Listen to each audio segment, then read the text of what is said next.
Sí. Bienvenidos nuevamente al ciclo de conferencias hablando de matemáticas.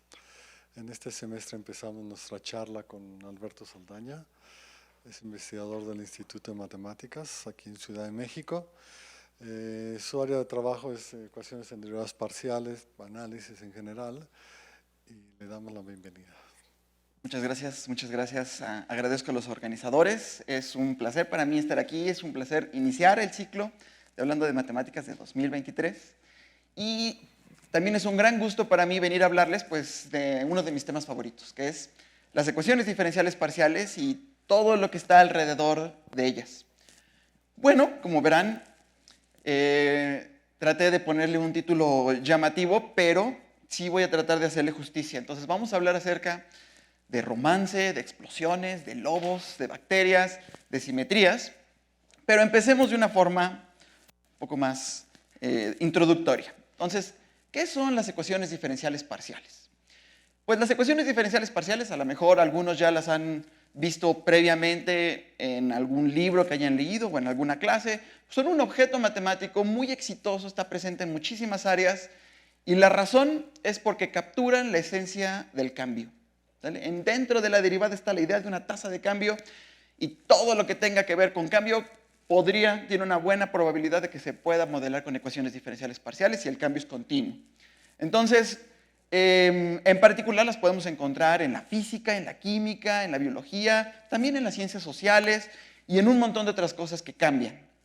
Ok, entonces veamos algunos modelos asociados a las EDPs. Hay modelos de dinámicas de población. Aquí puse una de las ecuaciones asociadas, que es la ecuación logística, con un operador de difusión. También hay modelos de difusión del calor.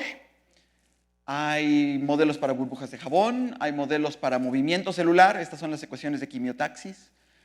También hay modelos para conglomerados de crimen. ¿Cómo es que en diferentes vecindarios, cuando empieza a haber crimen, puede empezar a moverse a los vecindarios aledaños?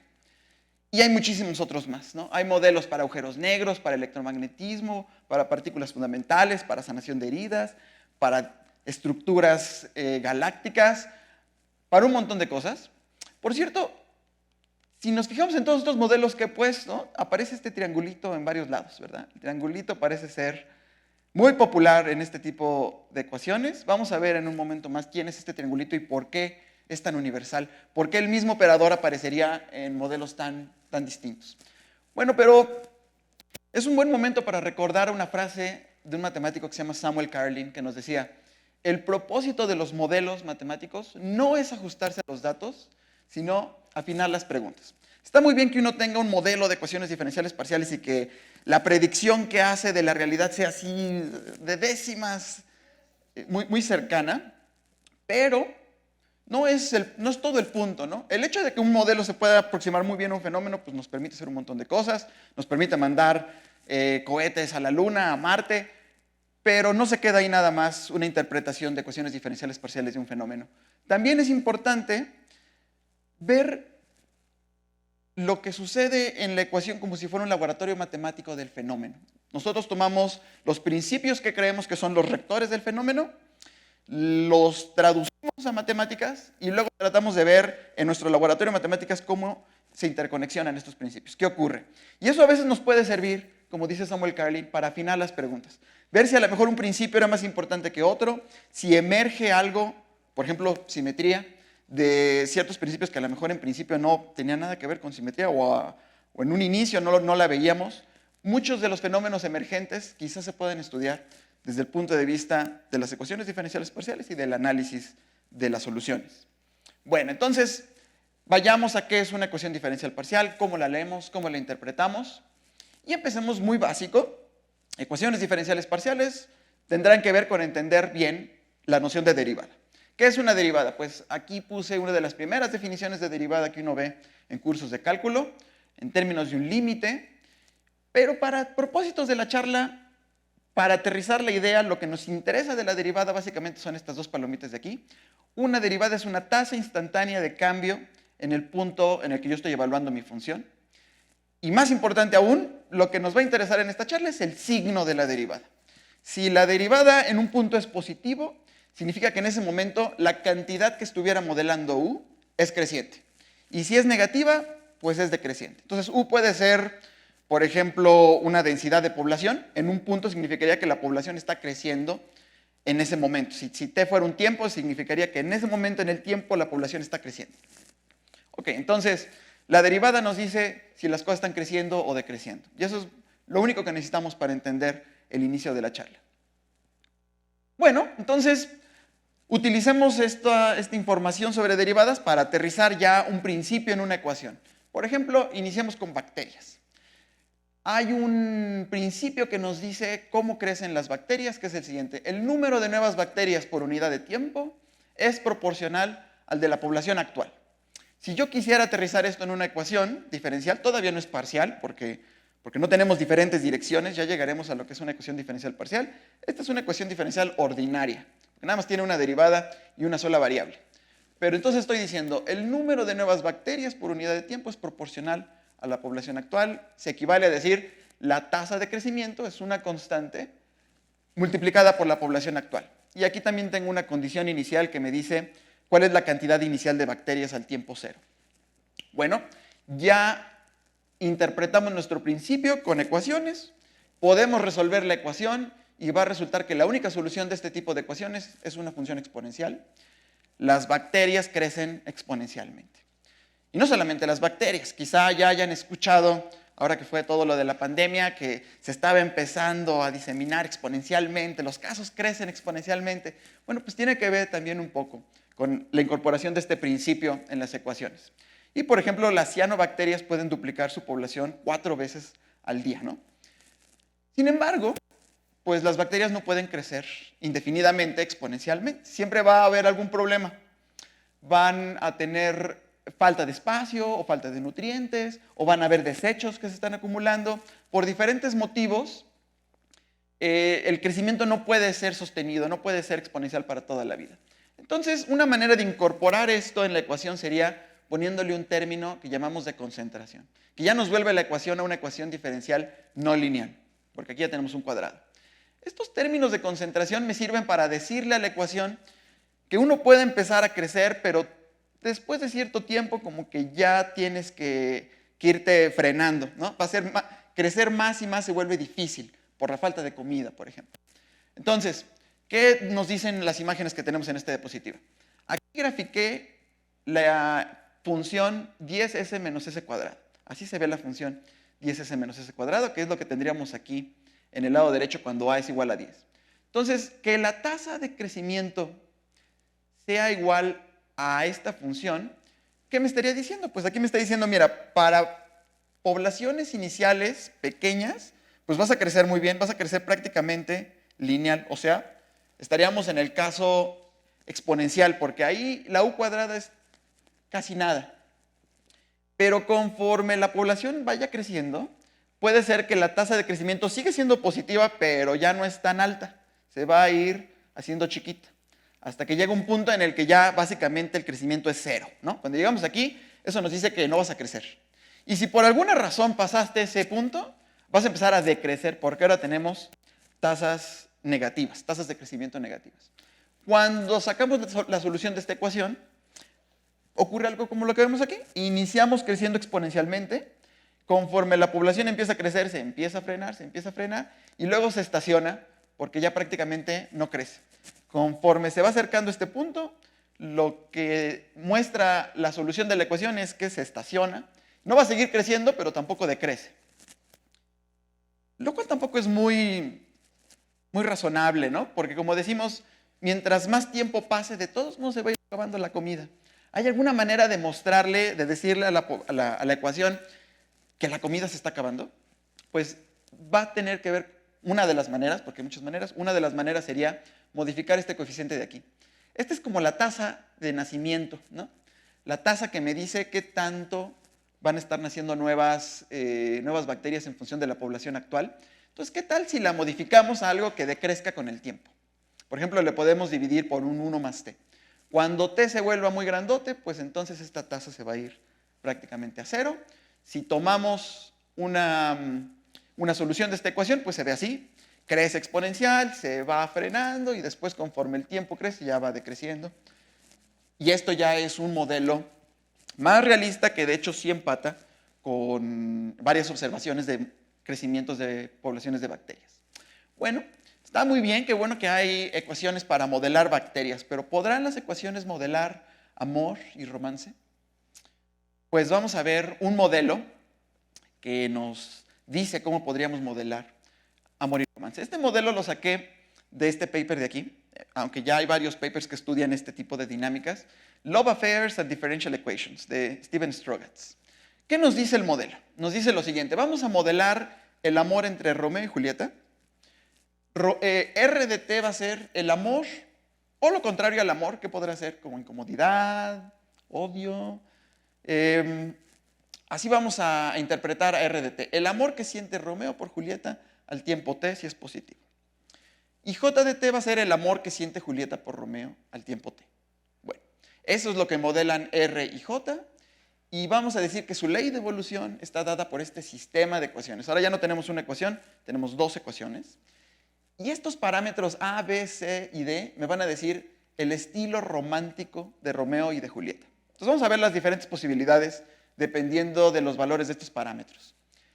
Por ejemplo, si A y B son positivos, decimos que Romeo es un amante impaciente. ¿Por qué? Porque su amor crece en función de sus propios sentimientos. Si él se siente enamorado, entonces se enamora todavía más. Y según el amor que recibe de Julieta, si recibe cariño por parte, pues se enamora todavía más. Entonces él es el amante impaciente, le encanta sentirse enamorado, le encanta sentir el amor que recibe. Si A es positivo pero B es negativo, decimos que es un amante narcisista. Le gustan sus sentimientos, le encanta sentirse enamorado, pero ya los de Julieta como que no importan tanto, ¿no? Si A es negativo y B es positivo, estamos en el caso del amante precavido o inseguro. Uno de los artículos que tratan este modelo dicen que aquí es donde caemos la mayoría de nosotros. ¿Qué significa? Significa que nos encanta sentir el amor de la otra persona, pero somos precavidos respecto a nuestros sentimientos. Como que si estamos dándolo todo, nos sentimos un poco expuestos y entonces a lo mejor como que nos vuelve un poco inseguros. Entonces, eso es lo que nos estaría diciendo este caso del precavido o inseguro. Y también está el ermitaño, que ni le gusta sentirse enamorado, ni le gusta sentir el amor de la otra persona. Bueno, y también tenemos aquí condiciones iniciales. Las condiciones iniciales son importantes para poder tener un problema bien planteado. Un problema que tenga solución y la solución sea única. Entonces, bueno, veamos unas trayectorias, algunas soluciones. ¿Qué tal que empecemos con 1, 1 y Romeo sea proporcional al amor que Julieta le muestra y Julieta es proporcional negativamente a Romeo? Vamos a ver qué pasa. Entonces, iniciamos los dos en 1 y pues Romeo siente el amor por Julieta, que está en nivel 1, pues entonces empieza a crecer. A Julieta no le gusta mucho sentir el amor por Romeo, es una de estas ermitañas, entonces va a decrecer. Ok, seguimos así. Llega un punto en el que ya Julieta tuvo suficiente y empieza a sentir ya, a mostrarle cierta incomodidad a Romeo. Ahí es cuando Romeo lo nota y ya como que no está tan emocionado como antes. Entonces, seguimos así y entonces Romeo empieza a decrecer. Julieta continúa decreciendo porque pues, de todos modos su tasa de crecimiento sigue siendo negativa hasta que Romeo también llega un momento en el que dice ya, fue suficiente, esto no está funcionando. Pero Julieta entonces lo nota, ¿no? Cuando R es negativo, entonces ahora la tasa de crecimiento va a ser positiva. Y entonces como que empieza a tratar de arreglar las cosas. Romeo sigue muy enojado, entonces va a seguir hacia abajo. Julieta sigue creciendo. Y si continuamos con esta dinámica, lo que vamos a tener es un comportamiento que le llamamos oscilatorio. Entonces, hay un ciclo aquí de amor y odio entre Romeo y Julieta. Ok, ¿qué tal que ahora le incorporemos un componente no lineal, como el de las bacterias? Que en este contexto se le va a llamar la no linealidad de reparación.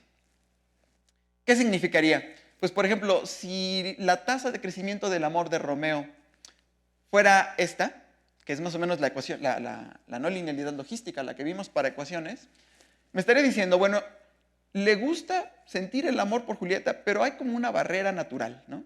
Hay un término de concentración. inicios del amor crecen muy rápido, pero luego llega un punto en el que etapas avanzadas del amor ya cuestan más trabajo. Ya no crece tan rápido como al inicio.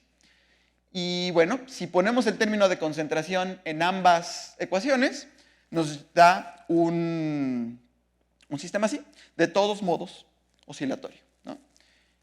¿Y qué tal que le cambiemos el signo, ¿no?, a una de ellas? Por ejemplo, que le pongamos aquí, j de t menos 1. Entonces, ahora la tasa de crecimiento de Romeo va a ser proporcional a Julieta, pero para que esto sea positivo, Julieta lo tiene que querer por arriba de cierto límite, que en este caso está normalizado a 1. Entonces, como que a Romeo le gusta que Julieta de verdad lo quiera, ¿no? Se esmere mucho, no pequeños detalles, sino grandes muestras de amor. Eso es lo que a lo que Romeo responde. Y por ejemplo, aquí Julieta la pusimos con la no linealidad de reparación usual. Bueno, vemos cómo se ve una órbita de la solución y de todos modos tenemos un ciclo de amor y odio. Si por pura curiosidad, ¿qué tal que le pongamos aquí un cuadrado? Así como para empezar a explorar por pura curiosidad fenómenos no lineales, pues volvemos a tener un comportamiento oscilatorio, pero ahora con unos piquitos por ahí misteriosos, ¿no? Ok, las no linealidades suelen ser misteriosas. Bueno, ¿qué tal que Romeo y Julieta estén cansados de estos ciclos de amor y odio? Ellos solamente quieren ser felices, entonces van y buscan ayuda profesional.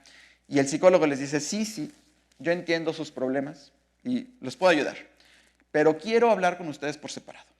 Entonces, sale Julieta de su consultorio y a Romeo le da la siguiente instrucción. Romeo, ten cuidado con tus sentimientos y en relación a Julieta, ámala cuando ella de verdad se esmere por ti. Muéstrale un poco de incomodidad si no lo ves lo suficientemente animada. Entonces, significaría, ten cuidado con tus sentimientos, vas a ser inversamente proporcional al amor que tú sientes, ¿no? Como que ten cuidado, no te expongas demasiado. Y a Julieta, ámala cuando de verdad esté por arriba de cierto límite, ¿no? Entonces eso lo incorporamos en este otro término de aquí. ¿No? O sea, Romeo quizá le pueda parecer un poco extraño el consejo, pero sale del consultorio convencido de que el doctor sabe lo que hace y entra Julieta. Y a Julieta le da un consejo diferente. Le dice, no limites tus emociones. Sé feliz de estar enamorada. Entonces Julieta es proporcional al amor que ella siente. Y acerca de Romeo, muéstrale que lo quieres si no lo ves muy animado, pero no tengas miedo de pedir tu espacio si te sientes saturada. Entonces, ella está con la no linealidad de reparación o la que tiene un término de concentración. Salen del consultorio, implementan los consejos del doctor y después de un inicio complicado, pues vemos que convergen a un equilibrio feliz, un equilibrio de amor.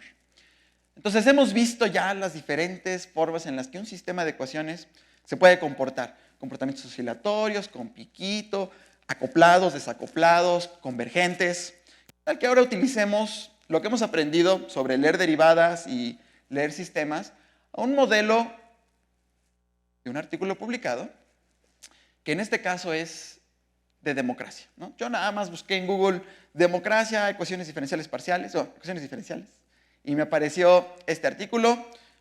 No lo leí, nada más lo revisé rápido, chequé sus ecuaciones y dije, voy a tratar de entender el artículo nada más viendo las ecuaciones. Que las ecuaciones me digan de qué trata el artículo. Bueno, vamos a tratar de hacer eso todos juntos. Aquí tenemos 3 ecuaciones, un sistema de 3 ecuaciones que me modelan 3 cantidades. G es el Producto Interno Bruto per cápita, D es la democracia en un país, en un lugar, y S son lo que llaman valores de autoexpresión. Es decir, tolerancia social, satisfacción con el estilo de vida, libertad de expresión, sensación de libertad. Ok, veamos qué me dicen las ecuaciones. Primero, el Producto Interno Bruto es como independiente de todo.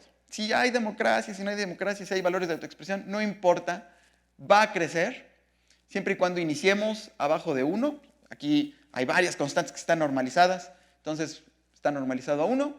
Esto nos quiere decir que más o menos se comporta como la población de bacterias. Aquí, por ejemplo, el Producto Interno Bruto va a crecer cuando iniciamos abajo de 1 y se va a estancar conforme se acerca a este límite 1.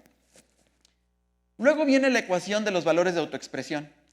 Y el artículo nos dice que para que los valores de autoexpresión puedan crecer, tiene que haber suficiente dinero en la sociedad, tienen que haber suficientes valores de autoexpresión y también cuesta trabajo crecer.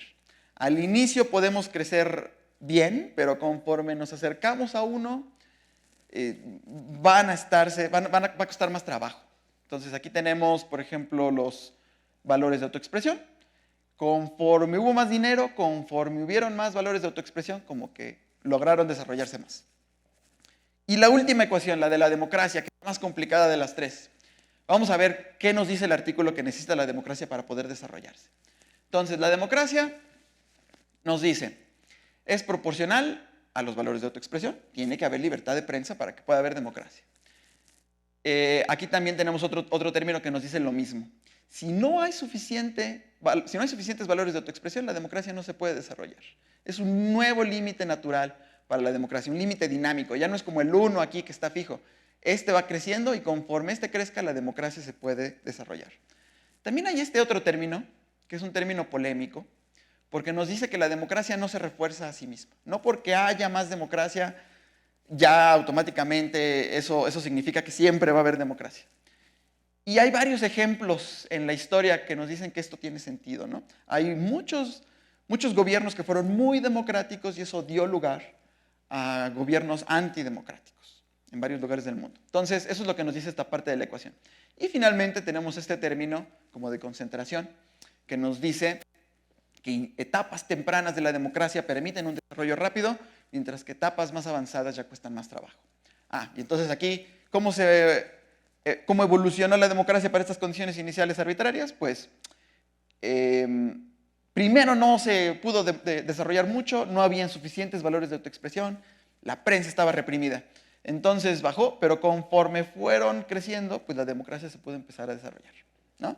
Así es como interpretaríamos lo que nos dice este sistema de ecuaciones. Bueno, entonces ahora sí ya tenemos una intuición de cómo leer derivadas, qué pueden modelar. Estamos listos para ahora sí hablar de ecuaciones diferenciales parciales.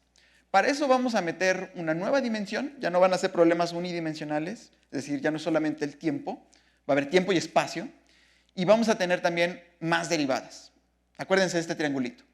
Bueno, pues para empezar a hablar de esto necesitamos meter un poquito de notación.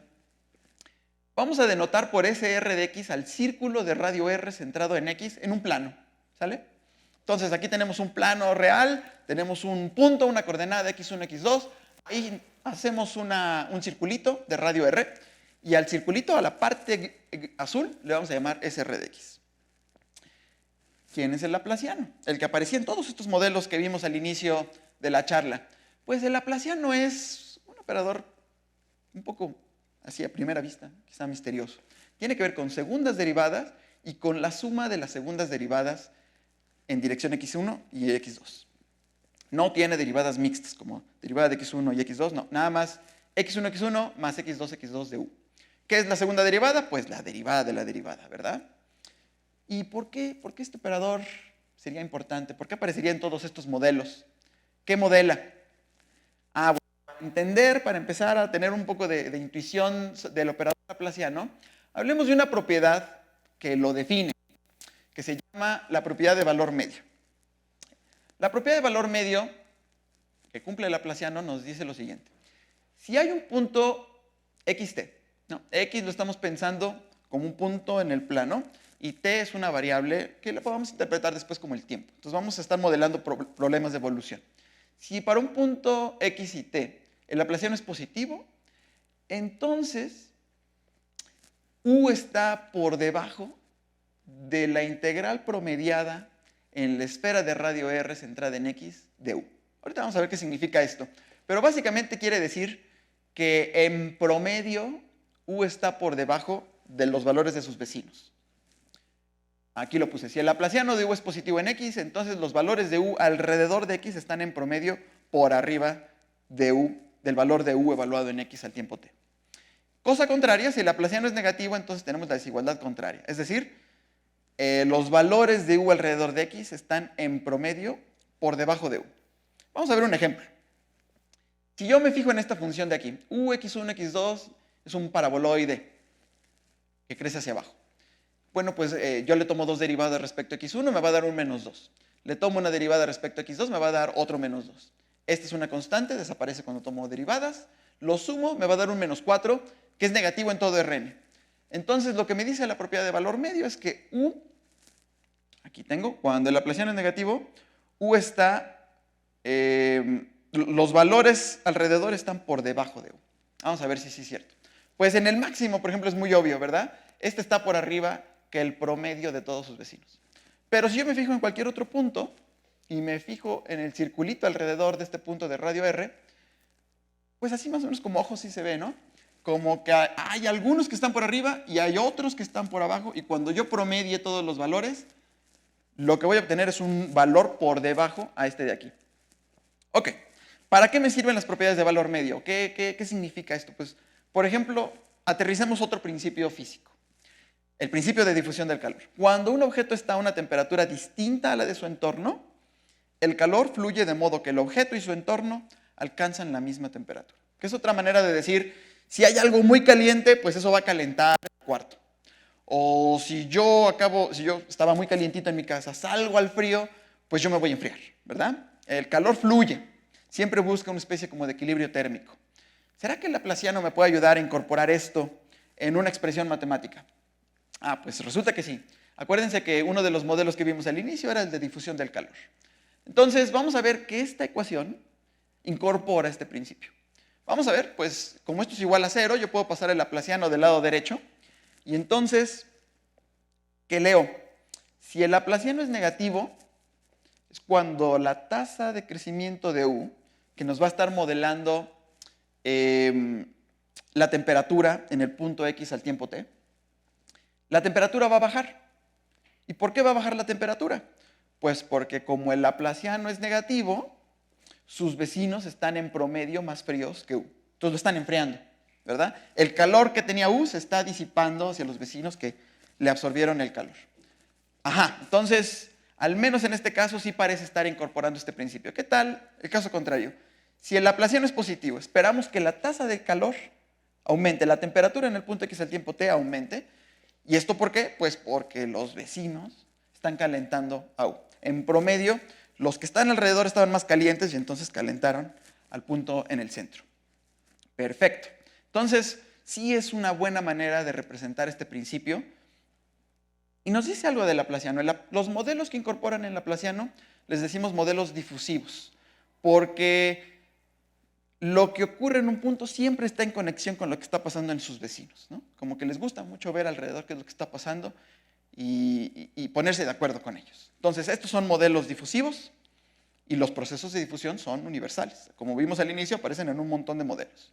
Bueno, ¿qué tal que regresemos a modelar poblaciones? Pues pueden ser poblaciones de bacterias, pueden ser poblaciones de lobos, pueden ser poblaciones de lo que querramos. El punto ahora es que no solamente estamos viendo cómo crece la población, sino también cómo se mueve. Ahora el laplaciano nos va a decir el movimiento de una población a lo largo de un dominio. También tiene, si recordamos qué significaba esto de la difusión, puntos en donde esté muy concentrada la población va a empezar a moverse hacia los puntos en donde casi no haya gente. Eso es lo que van a hacer nuestros lobos. Aquí tenemos una densidad de población inicial. Conforme va avanzando el tiempo, como que los lobos empezaron a moverse hacia los diferentes lados de nuestro dominio. Entonces tenemos nuestro operador de difusión y del lado derecho nuestra no linealidad logística, que nos dice hay una tasa de crecimiento, pero hay un término de concentración consistente con que uno no puede crecer exponencialmente toda la vida. Bueno, y ahora todavía lo vamos a complicar un poquitín más, vamos a considerar un sistema de ecuaciones.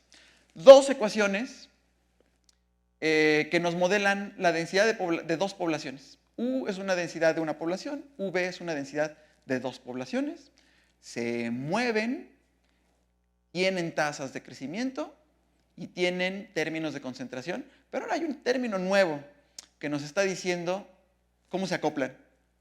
¿Cuál es la relación que tiene la población U con la población V? Bueno, pues vamos a ver las diferentes modalidades en las que dos poblaciones pueden interactuar. Si alfa y beta son positivos, son coeficientes constantes y positivos, decimos que tenemos una población en cooperación o simbionte, se ayudan, les gusta estar juntos, ¿no? Aquí vemos, si U y V multiplicadas fuera un valor muy grande, pues eso le ayuda a la tasa de crecimiento, ¿verdad? U crece mucho cuando está bien cerquita de V y eso nos da un valor grandote.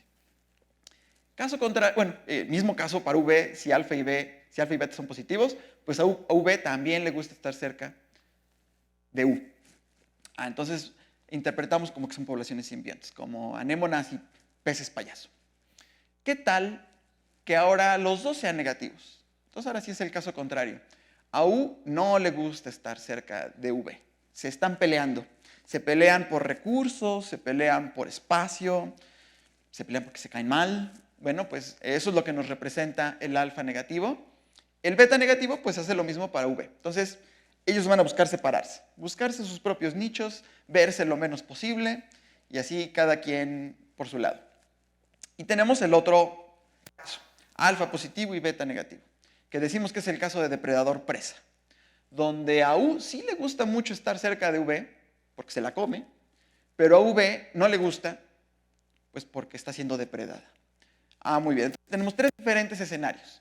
¿Qué tal que quisiéramos utilizar este laboratorio matemático para ver cómo se van a comportar las poblaciones para tiempos grandes? ¿Cómo se van a ver? Ya le pusimos estos diferentes principios. Un principio de difusión, un principio de crecimiento, un principio de concentración, un principio de relación entre dos poblaciones. Me interesa ahora, por ejemplo, responder esta pregunta. Si tomo el tiempo tender a infinito, ¿cómo se van a ver las densidades? Bueno, de inicio hay dos casos, extinción o coexistencia. Extinción significa que una de las dos se muere o las dos se mueren. Y el otro es cuando sobreviven las dos. Para tiempos muy grandes, ninguna se murió y están condenadas a sobrevivir para toda la vida. ¿Qué podremos decir acerca de la forma de las densidades de población? ¿Será que va a emerger alguna asimetría? ¿O podremos decir algo acerca del comportamiento asintótico de estas poblaciones? Pues vamos a ver. Primero el caso de extinción. Supongamos que una de las poblaciones se muere, entonces la otra, la que sobrevive, va a ser lo que llamamos asintóticamente radialmente simétrica. A ver, vamos a ver cómo se vería esto. Déjenme desbloquear aquí mi tablet. Ahí está. Entonces, básicamente se ve como este fenómeno de aquí. Inicia una población así como desperdigada por todos lados. El proceso difusivo es un proceso que decimos regularizante, como que empieza a uniformizarla a todos lados. Y después de mucho tiempo, que en este caso ni siquiera fue tanto, la población como que se simetrizó, llegó a algo radialmente simétrico y decreciente. Aquí podemos observar que estamos en una bola y tenemos condiciones de frontera que le llamamos de Dirichlet. Aquí le puse U igual a 0. Eso significaría que en la frontera de este dominio hay algo tóxico, ¿no? Si son bacterias, pues hay antibiótico en la frontera. Si son lobos, pues a lo mejor ahí hay un barranco de estos resbalosos, donde si llegas te caes y te mueres. O no sé, alguna hiedra venenosa. Bueno, pues este es el fenómeno de simetrización. Asintóticamente, radialmente simétrico. Esto fue demostrado, bueno, para la ecuación solita por Peter Polacek en 2007 y para los sistemas por Peter Polacek y uno de sus estudiantes, Juraj Feldes. Bueno, ¿qué tal que sobrevivan? Asintóticamente, los dos, por cierto, aquí no importó si eran cooperativos, competitivos, depredador, presa, no importó. Si uno se muere, el otro se simetriza. Decimos que hereda las simetrías del problema. Por eso era importante que la forma del dominio fuera una bola. Si no es una bola, pues no hay posibilidad de que sea radialmente simétrico, pero hay otros fenómenos de simetrización. Bueno, entonces, si tenemos coexistencia, entonces sí depende ya de los coeficientes alfa y beta. A ver, vamos a ver esto con un poco más de detalle. Ok, entonces, diferentes fenómenos de simetrización. Primero, antes de llegar a los sistemas y de hablar del alfa y beta, déjenme mencionarles también este caso de aquí. Tenemos una ecuación logística, pero nuestra condición inicial ahora no es positiva, sino que cambia de signo. A lo mejor ya nos alejamos un poquito de esta noción de densidades, pero como fenómeno de simetría asintótica vale la pena preguntarnos, ¿qué pasa si la condición inicial no es positiva? De todos modos ocurre algo como esta simetrización, tendemos a algo radialmente simétrico y decreciente, resulta que no. La simetría cambia y ahora obtenemos una simetría que se llama simetría foliada de Schwartz, que básicamente es axialmente simétrica y decreciente en el ángulo, ¿sale? Si yo graficara esto en coordenadas polares, tendría un radio y un ángulo, y en el ángulo, en el límite, la forma de la densidad es decreciente en su ángulo polar. A este tipo de simetría se le llama simetría foliada de Schwartz, y este fue uno de los resultados que yo obtuve en mi doctorado con mi asesor Tobias Beth. Demostramos que cuando la densidad inicial cambia de signo, obtienes otro tipo de simetría, pero obtienes una simetría. Se hereda algo de la simetría de tu problema, de tu dominio. Ok. Por cierto, no es así para cualquier condición inicial que cambie de signo. Aquí puse una hipótesis en la condición inicial, ¿verdad? Aquí necesito poner 1, 0. Esto me está diciendo que si yo tengo un dominio, que mi dominio es así como una bola, pues lo que me dice esta desigualdad es que en un lado de mi bola, digamos que este fuera el eje X1, aquí, si yo comparo el valor de U aquí respecto al valor de su reflejado, este es más grande que su reflejado. Y luego también pido que no sean lo mismo, o sea, que no sea un eje de simetría. Bueno, si está como que un poquito más cargada de un lado que del otro, entonces va a emerger simetría foliada de Schwartz, no importa si es positiva o si es negativa. Ok, entonces, si mi dominio no es una bola, pero sigue teniendo simetría radial, por ejemplo, es un anillo, también emerge la simetría foliada de Schwartz. Por cierto, aquí vemos que asintóticamente es más bien una función radial. Simetría radial es un caso particular de simetría foliada de Schwartz. ¿Por qué? Porque es axialmente simétrica y es monótona en el eje polar. Entonces, nosotros también trabajamos el caso de dominios anulares. Bueno, ahora sí, vayamos otra vez a ver cómo se comportan las dinámicas entre dos poblaciones. Aquí tenemos un caso cooperativo. Si se fijan, ahí está nuestra no linealidad logística. Tenemos un término de competición, de cooperación. Y como decíamos, a ellos les gusta estar juntos. Se alejan de la frontera tóxica y se concentran en el punto más seguro de todos, que es el centro de la bola. Entonces, asintóticamente son radialmente simétricos y decrecientes. Esto fue demostrado por Peter Polachik y su estudiante Juhai Feldes en 2009. Decimos que es simetría radial asintótica, donde lo único que piden es que las condiciones iniciales sean no negativas y distintas de cero.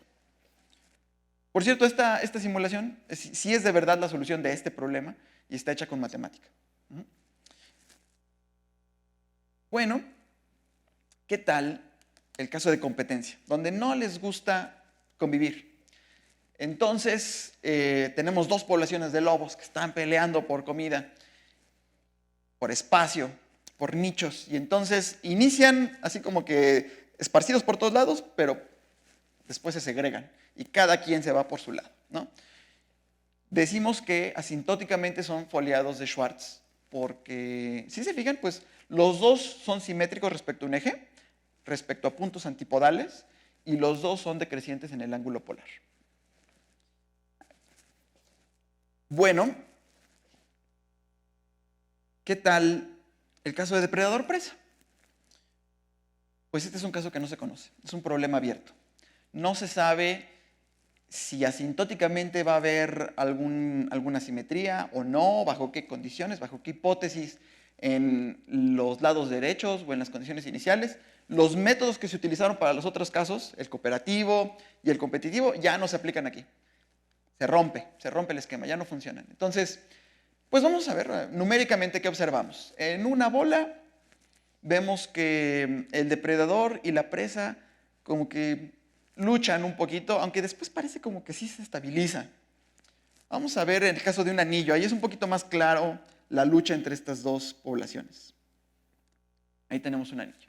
Entonces, como que una gana, y luego la otra gana, y luego la otra vuelve a ganar, y luego sí se están peleando. Conforme pasa el tiempo, como que sí estamos viendo que se simplifica un poco la forma, pero también, como que si lo vemos con un poquito de detalle, este ya estaba casi simetrizado y luego de repente como que se rompió la forma, ¿no? No está claro si las simetrías van a ser estables para tiempos muy grandes. Me gustaría revisar un poquito con detalle este último caso. A ver, para tratar de fijar ideas de todos los fenómenos que estaban ocurriendo y cómo la ecuación sí incorporó todas las cosas que nosotros le estábamos pidiendo que incorporara. Aquí, por ejemplo, al depredador incluso le quité su tasa de nacimiento. La única posibilidad que tiene el depredador para sobrevivir es comerse a la presa. Si no, el término de concentración nada más lo está deteniendo.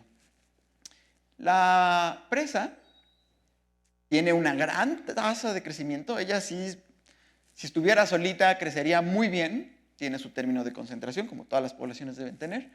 Y es de verdad, se pelea de verdad con su depredador, ¿no? Está muy lejos. Un 20 es un término fuerte. Para un anillo, que aquí está, digamos, entre un medio y un 1. Así inicié mi sistema. Estas son mis condiciones iniciales. El azul es la presa, el naranjita es el depredador. Entonces, como que la presa por acá está muy bien, está lejos de su depredador y por acá hay como que cúmulos de depredador. Ok, iniciemos la difusión. Y entonces el depredador empieza como que a moverse. Obviamente se va a mover hacia donde hay más presa. Y la presa crece aquí muy rápido porque había poquito depredador. Pero donde había mucho depredador, pues nunca pudo crecer mucho. Llega un momento en el que, pues entre los procesos difusivos, entre que el depredador se empezó a mover y que por acá casi no había depredador, la presa pudo crecer muchísimo. Fíjense, aquí estábamos en 0.4, la presa ya creció a 1.5, ¿no? Acuérdense que tiene una tasa de 50, crece rapidísimo. ¿Y qué pasa? Que si ya hay un montón de presa en todos lados, el depredador tiene un montón que comer. Entonces el depredador va a empezar a crecer. Y aquí, de repente, ya logró crecer mucho el depredador. ¿Dónde? Donde había mucha presa. Entonces, ¡pum! Ahí sale un cúmulo de depredadores. ¿Y qué pasa? Pues entonces ya se acabaron a toda la presa que había ahí. Y por este lado, que no había mucho depredador, porque todos se fueron para acá donde había mucha presa, pues la presa puede crecer. Entonces, están como que uno se está escapando del otro, ¿no? No es tanto como que se correteen, pero más o menos. Como que crece por un lado y luego se va por el otro. Y así vemos, ¿no? Aquí de repente, pues, el depredador pudo crecer mucho porque había mucha presa, pero si se acaba con la presa, entonces finalmente la presa puede regresar.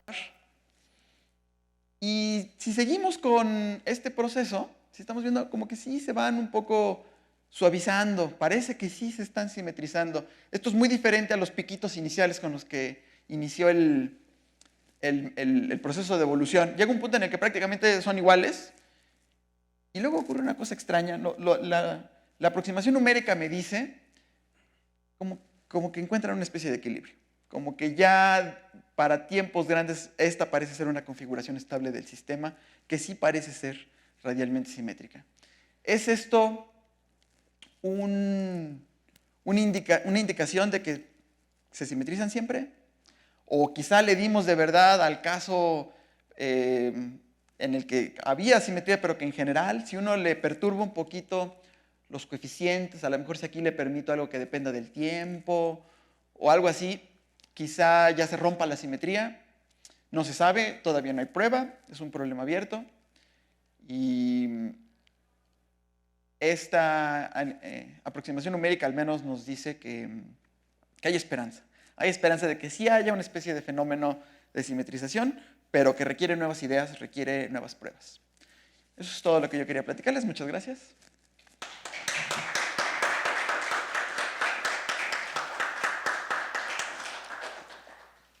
Muchas gracias por la charla, muy entretenida también. Gracias, gracias. Bueno, ya nos das tips para ir a buscar parejas y cómo comportarse. ¿Alguna pregunta que tengan por aquí?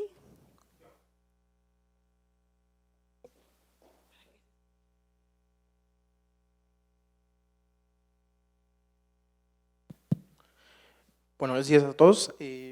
Yo ahorita me siento un poco como entusiasmado con la biología y la matemática y quisiera hacer una pregunta.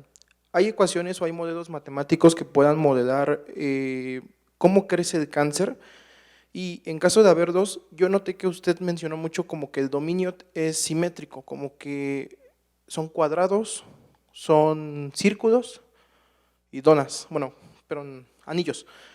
Pero por ejemplo el cáncer, yo me lo imagino como que ese dominio cambiaría. No sé si esté en lo correcto y si me puede, bueno, si me puede aclarar esto. Tengo entendido que hay un montón de modelos de cáncer con diferentes tipos de herramientas. Algunos tienen que ver con ecuaciones diferenciales parciales, otros tienen que ver con diferentes tipos de matemáticas, modelos discretos, etc. A ver, entonces, desafortunadamente yo no conozco ningún modelo de cáncer que pudiera ahorita platicar y explicar, pero me gustaría contestar el asunto de los dominios, ¿no? O sea, tú decías, en la plática se consideraron pues dominios como círculos o anillos. No lo consideramos en la práctica, pero podrían considerarse cuadrados.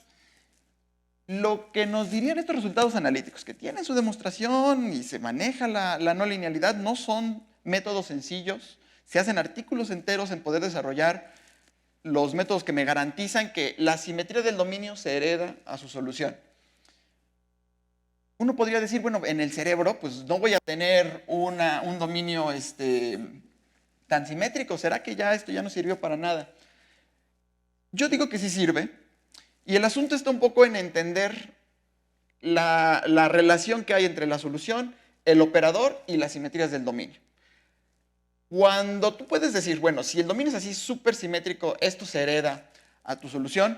Cuando tú estés en algo que no es simétrico, puedes decir que a lo mejor localmente sí va a tener alguna especie de proceso de regularización, de simetrización, antes, por ejemplo, de tener una fuerte influencia por parte de su frontera, ¿no? Esto lo que nos está diciendo es, las soluciones, cuando pueden, se simetrizan. Cuando sus condiciones se lo permiten, se simetrizan. Entonces, ¿qué pasaría? Si tú empiezas aquí con un cúmulo grandote de células cancerígenas que van a empezar a moverse a lo largo de un cerebro o de un órgano, pues probablemente se van a empezar a diseminar de forma radial, simétrica, ¿ok? Hasta que empiecen a tener alguna especie de límite por el órgano en el que están o por las condiciones que va a ocasionar un rompimiento de simetría. Es más o menos lo que podríamos sacar así como moraleja de esta historia. Probablemente en la práctica uno podrá decir que es muy importante, muy relevante, muy útil simplemente sacar la solución numérica, ¿no? Tú metes tu modelo, metes tus parámetros, graficas y ya ves. Pero como decíamos, Samuel Carlin, lo que nos decía Samuel Carlin, la ecuación es un laboratorio matemático. Entonces, yo voy a meter mis principios de crecimiento de cáncer y quiero ver si a lo mejor, si le modifico algo, resulta que mis células cancerígenas se disminuyen más. A lo mejor tiene que ver con su tasa de crecimiento. A lo mejor tiene que ver con aumentar un parámetro aquí en el término de concentración. O a lo mejor está compitiendo con alguna otra cosa que podría ser un antibiótico, o yo qué sé, algún tratamiento. También hay una teoría muy importante en ecuaciones diferenciales parciales que se llama teoría de control, donde tú puedes poner un cachito del dominio, que le vamos a llamar aquí una omejita, sobre el que puedes actuar, ¿sale? Y teoría de control muchas veces tiene que ver con, si yo nada más actúo en este cachito, así como si le estuviera dando ahí un láser, si yo nada más actúo en este cachito, ¿qué tanto efecto puedo hacer en el cáncer en total? Eso es algo de lo que estudia la teoría de control, suena muy interesante y es del tipo de cosas que pueden haber. Una pregunta más, profesor. Entonces, como dice usted, puede que no haya solución analítica, pero los métodos numéricos funcionan. ¿Hay una herramienta matemática que nos diga si esa solución numérica está bien definida? Bueno, yo lo veo como un misterio. Digamos que lo analítico no lo podemos comprender, pero como usted nos mostró, hay hay gráficas que lo representan bien. Pero me imagino que debe haber como algo en los métodos numéricos que nos dicen que, aunque no haya solución analítica, se puede tener una solución aproximada mediante el método. Es muy buena pregunta. Es muy buena pregunta porque también nos abre la puerta a hablar de lo importante que es desarrollar una teoría matemática robusta de existencia. Entonces, como bien dices, muchas de estas ecuaciones no van a tener una solución analítica así como coseno de x al cuadrado o algo así. Bueno, entonces, ¿qué es lo que se hace? Bueno, pues el primer paso es una teoría de existencia. Que actualmente las técnicas modernas tienen que ver con análisis funcional. Entonces, análisis funcional ha resultado ser una rama de las matemáticas que con mucho éxito ha podido demostrar la existencia de soluciones de este tipo de problemas. Aquí tenemos conceptos como espacios de Sobolev, donde podemos resolver estas ecuaciones en un sentido generalizado. Bueno, ¿qué nos dice esto? Que existe, y a veces bajo ciertos parámetros, bajo ciertas hipótesis adecuadas en el dominio, en la condición inicial, en lo que sea, que es única. Existe solución única. ¿Que no sabes cómo se ve?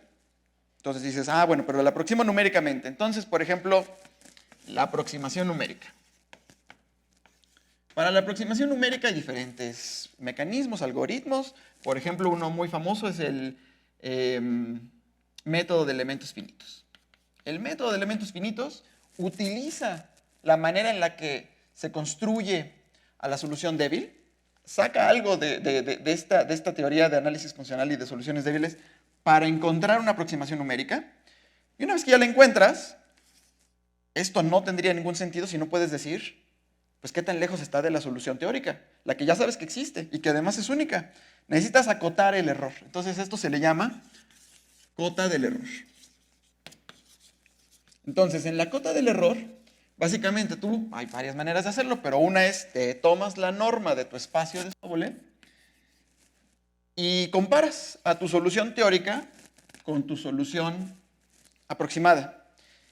Y vas a tratar de decir que esto está acotado en función de un parámetro h que es, pues, qué tan fino hiciste tu aproximación numérica. Digamos, como que tomaste un intervalo o un dominio, lo partiste en subintervalitos, esto es qué tan fino es tu mallado que utilizaste para construir tu solución numérica, y el error típicamente lo puedes acotar en términos de tu mallado. Entonces, esto es importante porque sin esto, pues no podrías tener como que tu certeza de que esto sí se parece a la solución teórica que ya sabes que existe. Una vez que ya tienes esto, puedes aplicar tus métodos numéricos con confianza. Pero no nada más eso. Qué bueno que uno ya diga, sí, esta es la forma de verdad, pero esto sirve para un montón de otras cosas. Esto sirve para lo que vamos a llamar Computer Assisted Proofs. Computer Assisted Proofs. Una vez que tú ya tienes estos rangos de error rigurosos, que se cumplen porque hay una demostración, pues ya puedes empezar a hacer manipulaciones de estos rangos para empezar a hacer pruebas asistidas por computadora, porque ya sabes que esto de verdad te está dando lo que debe ser. Entonces, más o menos así es como se conectan algunos de estos conceptos. Gracias, profesor. Bueno, pues ya no tenemos mucho tiempo más para preguntas, creo que tampoco hay en el Facebook. Había comentarios de que muchísimas gracias por ese tipo de temas en las charlas. Y bueno, pues agradecemos a todos su asistencia aquí presencial y en el Facebook. Los esperamos para la próxima semana. ¿Hay una? Perdón. Un comentario de Luz de Teresa Lucero. Dice que sí hay modelos de cáncer en parciales. Sí, seguro que los hay. Seguro que hay varios. Ok. Y sí, seguro que hay varios. Pues de teoría de control, seguramente hay varios. Por eso salió Lucero a decirnos. Gracias, Lucero. Pues bueno, pues les agradecemos otra vez a Alberto por su plática y los esperamos la próxima semana con Liliana Peralta de la Facultad de Ciencias, que nos va a platicar sobre ecuaciones diferenciales estocásticas de lo global a lo explosivo. Así que nos vemos en una semana. Gracias. Gracias.